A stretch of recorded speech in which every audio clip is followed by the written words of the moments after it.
Crystal Cathedral. The church's Hour of Power television broadcast was seen by millions of viewers for more than 3 decades, but the ministry declined in recent years and filed for bankruptcy in 2010. Robert Schuller stood before 20 million viewers every Sunday morning, draped in a flowing purple robe, wearing those oversized aviator glasses, telling ordinary working people that God wanted them to be wealthy, happy, and powerful. Behind those glasses was a man who built a glass empire on the tears and tithes of believers who trusted him with everything. But when his family finally opened the doors to his gated mansion in Orange County after his death, it pulled back a curtain that 20 million weekly viewers were never meant to see. The mansion behind the gates. His private home sat behind a gated driveway inside Hughes Park Estates in Orange, California, one of just 12 luxury properties in the entire enclave. Schuller had purchased the acreage back in 1972, long before the Crystal Cathedral even existed, on land originally designed by the same Pasadena architect who built Busch Gardens. The house itself stretched across nearly 5,000 square feet, filled with 4 fireplaces, intricate custom millwork throughout, and handcrafted built-ins that screamed old money rather than old ministry. But the room that stopped everyone cold was the library. It was a custom replica of St. Edmund Hall at the University of Oxford in England. A man who told working-class families that their $10 tithes were building the kingdom of God had privately built himself a room modeled after one of the most elite academic institutions on the planet. A room that most of his donors could never afford to set foot inside. The grounds were equally staggering. Century-old trees towered over 3 separate koi ponds, 2 of which had their own waterfalls. There was a swimming pool, a spa, and lush landscaping that made the property feel like a private resort. The listing price started at $1.89 million in 2016, then came back on the market in 2019 at $1.749 million. Fortune magazine ran the story under a headline calling Schuller a keen real estate investor, which is a polite way of saying the preacher knew how to spend other people's money on himself.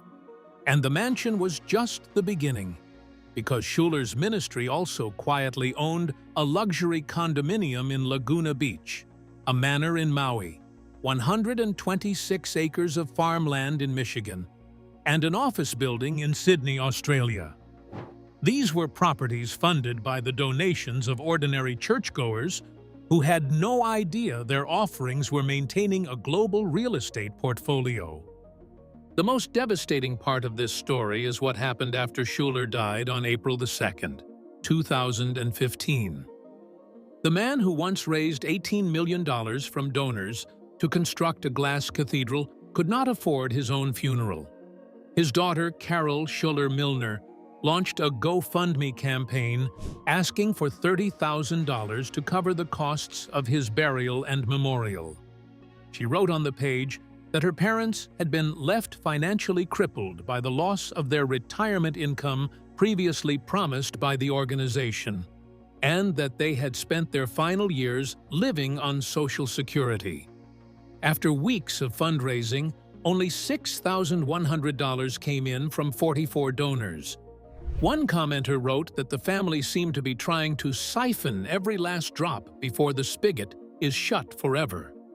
The funeral was attended by just a few hundred people. 20 million viewers once tuned in every week, and barely enough people to fill a school auditorium showed up to say goodbye. The Catholic Diocese of Orange, which now owned the Crystal Cathedral, paid for the basic funeral expenses out of respect. Schuller was buried in a closed casket in the memorial gardens of the campus he no longer controlled, right next to Arvella, his wife, who had passed away in February of 2014. That detail alone deserves a moment, because it means Robert Schuller spent the last year of his life without his wife, without his church, without his money, and without his legacy. And all of it collapsed because of what his own family did behind closed doors. Blood against blood. The destruction of the Schuller empire did not come from outside enemies or shifting cultural tides. It came from his own dinner table. Robert Schuller had 5 children: Sheila, Robert A., Jean, Carol, and Gretchen, and nearly all of them, along with their spouses, were drawing paychecks from Crystal Cathedral Ministries. Court documents from the bankruptcy proceedings revealed that Schuller family members collectively earned over $1 million a year in salaries from the church. At least 23 insiders received a combined $1.8 million in compensation in a single year, and half of that total was paid out as housing allowances. Schuller's son-in-law, Paul Dunn, who lived in Hawaii, received over $300,000 in housing allowance alone. The federal bankruptcy trustee formally questioned whether these payments were justified. But by that point, the damage was already done. In January of 2006, Schuller retired at age 80 and handed the ministry to his only son, Robert A. Schuller. It was supposed to be the smooth passing of a dynasty. Instead, it became the match that lit everything on fire. Within 2 years, the father reversed course. In July of 2008, Schuller created a 3-person Office of the President that stripped his son of real authority. By October, he publicly removed Robert A. from the Hour of Power broadcast entirely, reading a statement to 450 congregants that said he and his son had different ideas as to the direction and the vision for this ministry. A month later, Robert A. resigned. What Robert A. said in a 2012 interview with Religion News Service was explosive. He accused his own sisters of exploiting their father's declining mental state to push him out. He claimed his father's memory had been failing for at least 10 years, and that his sisters were able to manipulate that because of his mental capacities. He called it sibling rivalry and said plainly, "They did not want to be accountable to me, their brother, so they took steps into their own hands to make sure that they had job security." He admitted he did not speak to any of his family members for 18 months after his departure. That is not a disagreement over church policy.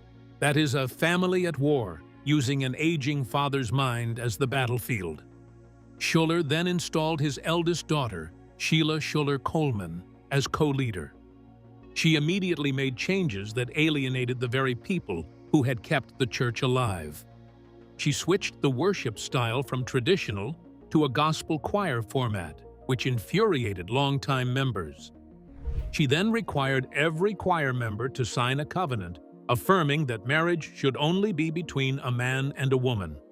Her own father publicly lashed out against the covenant, pointing out that Philip Johnson, the architect who had designed the Crystal Cathedral itself, was an openly gay man. The father and daughters were now fighting in public over the church he had spent his entire life building. By July of 2011, Robert Schuller Sr. was voted off the board of his own ministry. His son, who had been removed 3 years earlier, responded by saying, "It is a very sad day, and unfortunately, I know how that feels." By early 2012, Schuller, Arvella, and daughter Carol resigned from the board entirely, citing the adversarial and negative atmosphere. The next day, Sheila announced she was leaving to start her own church. Within the same week, daughter Gretchen and 2 sons-in-law were fired. Jonathan Walton, a professor at Harvard Divinity School, called it the end of an era. But that was putting it mildly, because while the family was tearing itself apart on camera, the financial scandal happening behind the scenes was far worse than anyone realized. The endowment fund scheme. Court documents released by the Los Angeles Times revealed something that should trouble anyone who ever dropped $1 into a Crystal Cathedral offering plate. Between 2002 and 2009, While the church was already struggling financially, Robert Schuller and his relatives borrowed approximately $10 million from the Crystal Cathedral's endowment fund. That money had been donated by ordinary believers and was earmarked for specific ministry projects. Instead, it was funneled into operating expenses and family salaries. A committee of 400 creditors filed a lawsuit on September 30, 2011, alleging that Schuller used his control and influence to cause the cathedral to enter into agreements that benefited himself and his family, to the detriment of the creditors and in breach of his fiduciary duties. The OC Weekly ran a story with a headline that asked whether the family had been running a crystal Ponzi scheme cathedral. The comparison was brutal, but when you look at the numbers, it is not hard to see why people made it. When Robert A. left in 2008, his exit package included a $235,000 reserve fund, full salary and benefits for a year for both him and his wife, a Mercedes-Benz vehicle, and $1 million in seed money for a new church. The couple also kept a church-owned condominium in Laguna Beach's exclusive Three Arch Bay community, which was later advertised on Airbnb as a spiritual retreat center for $700 a night. Robert A. eventually had to short sell the property because he could not cover the $1.66 million he owed on 2 mortgages. Crystal Cathedral filed for Chapter 11. Bankruptcy in October of 2010, listing $55 million in total debt, including a $36 million mortgage. 1 week after filing, Schuller stood before his shrinking congregation and said, "I need more help from you. If you are a tither, become a double tither." His daughter Sheila then launched a miracle faith offering to raise $50 million by Thanksgiving. After an entire month of campaigning, the total collected was $4,737. That number is not a typo.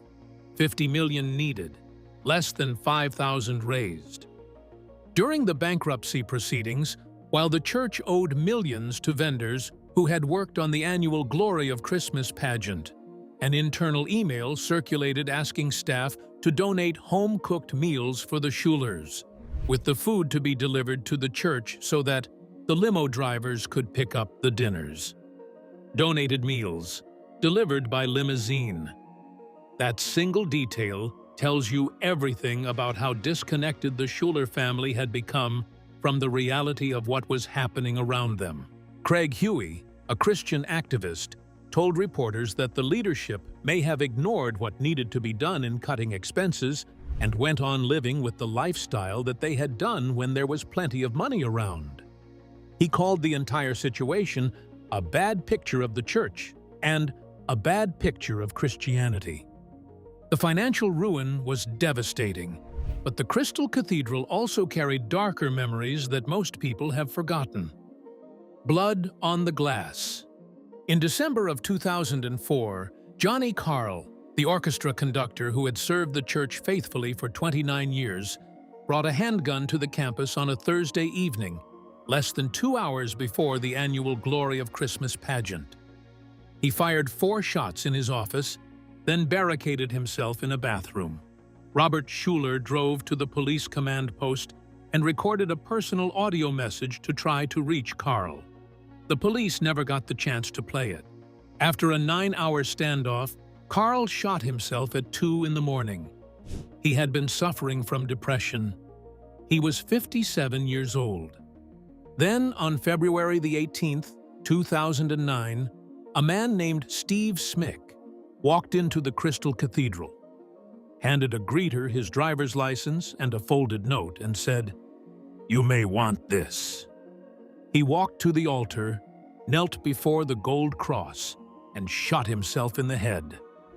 The shooting happened while a volunteer named Yvette Manson was standing nearby, telling a group of Canadian tourists about the church's program for people experiencing severe emotional distress on the 5th floor. Manson later said, "I had just finished telling them about our intervention hotline, and all of a sudden I heard this pop. the doctrine that built the trap. None of this happened by accident, and the seed of destruction was planted long before Robert Schuller ever set foot in California. Every word he preached could be traced back to one man, the Reverend Norman Vincent Peale, who pastored Marble Collegiate Church in New York for 52 years. Both Schuller and Peale belonged to the same denomination, the Reformed Church in America.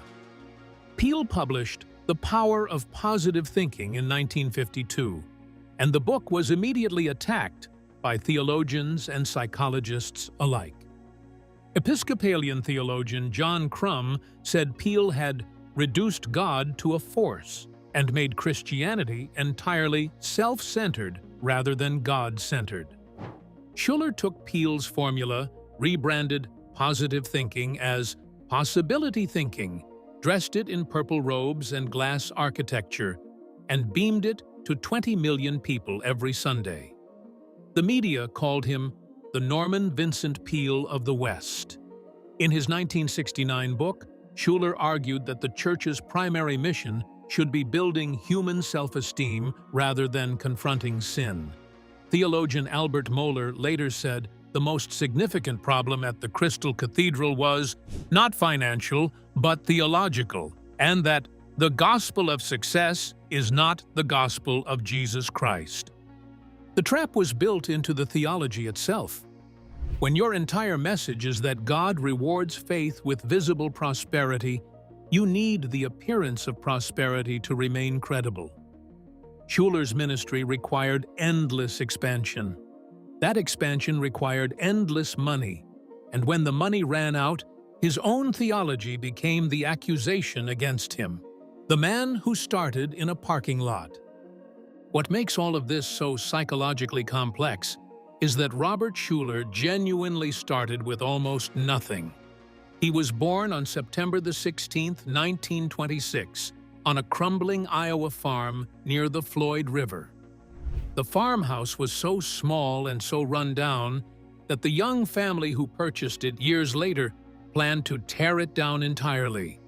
He grew up without indoor plumbing, attended a one-room schoolhouse, and chose the ministry because it was the only ladder out of poverty he could see. In 1955, he and Arvella arrived in Southern California with $500 and rented a drive-in movie theater for $10 a week.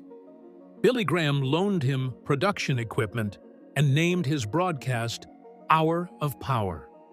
By the time he built the Crystal Cathedral in 1980 for $18 million, Schuller had gone from a man with nothing to a man who commanded a 40-acre campus, 9 buildings, properties on 4 continents, and a global television audience.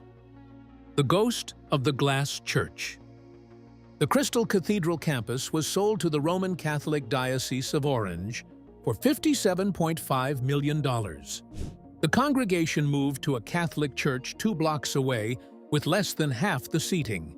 The building was renamed Christ Cathedral and reopened in July of 2019 after a $72.3 million renovation, which means the Catholics spent more restoring the building than the Protestants ever spent building it. Schuller tried to sue his own former ministry for $5 million over his intellectual property. A federal appeals court ruled he was an employee, not a creator, and that he was owed nothing. The man who built everything was told by a court of law that he legally owned none of it. His grandson, Bobby Schuller, became the only family member who tried to build something new. Bobby grew up with divorced parents, moved to Tulsa, attended Oral Roberts University, and earned his divinity degree from Fuller Seminary. He took over a scaled-down Hour of Power and founded Shepherd's Grove, a new congregation under the Presbyterian Church, deliberately breaking from his grandfather's denomination. It was a clean separation from the dynasty, which says a lot about what Bobby learned from watching it fall apart. The Schuller story remains one of the most complete collapses in American religious history. He spent 60 years telling the world that positive thinking could conquer anything. But the truth was always written in the material he chose to build with. Glass does not bend, it shatters. And when it shatters, everyone can finally see what was hidden behind it all along. If this story made you rethink what really goes on behind the walls of these massive ministries, drop your thoughts in the comments below. And if someone you know needs to hear this, share it with them now.